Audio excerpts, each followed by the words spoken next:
Hi guys, ako nga pala si Client. Alam nyo, matagal ko nang pangarap maging isang sikat na content creator.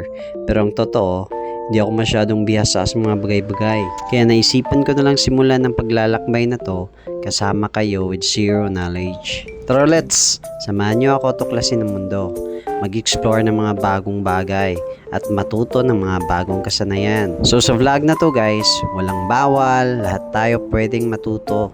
Kaya kung interesado ka mag-adventure, mag-grow, at mag-enjoy, tara na!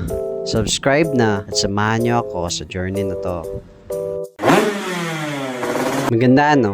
Makinis, smooth sakyan, matikas tingan, at syempre, expensive. This motor cost around 1M kung i-cash mo at 1.5M naman kung utangin mo. If you're watching this right now, I bet gulat na gulat ka na naman kung paano ko nabili ang motor na yan. But no worries kasi sasabihin ko sa iyo kung paano ko nakuha at bubulgar ko sa iyo ang totoo. Ang totoo guys is hindi ko akin yan. At hindi ko rin alam kung sino ang may-ari niyan.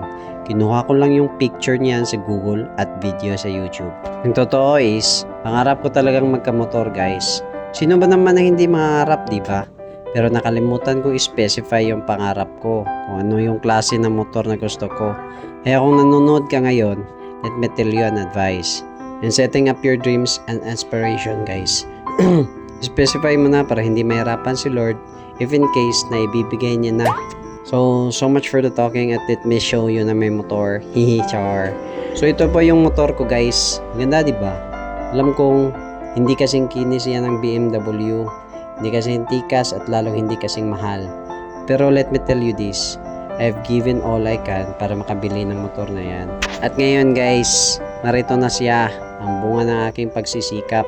Ang patunay guys, na kung may pangarap ka at handa kang magtrabaho para rito, walang imposible.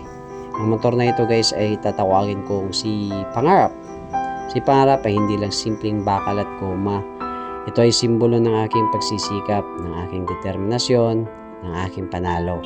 Ang bawat kilometro na tatahakin ko kasama si Pangarap guys, ay magiging paalala sa akin na walang imposible kung handa ka lang magsikap. Yo, what's up guys? Walang madali sa buhay. Pero tandaan mo, ang bawat pagsubok ay isang hagdan patungo sa tagumpay. Ang bawat pagbagsak ay isang pagkakataon para bumangon ng mas malakas. Kung may pangarap ka, huwag kang matubiling habulin ito. Kahit gaano man kahirap, tandaan mo ng pasisikap ay susi ng tagumpay. Ikaw, ano-ano ng mga pangarap mo at paano mo natupad ang mga iyon? I-comment mo na comment section at ang maswerteng viewer ay makakandam na freebies galing sa akin. So, yun lang po. Maraming salamat. Thank you.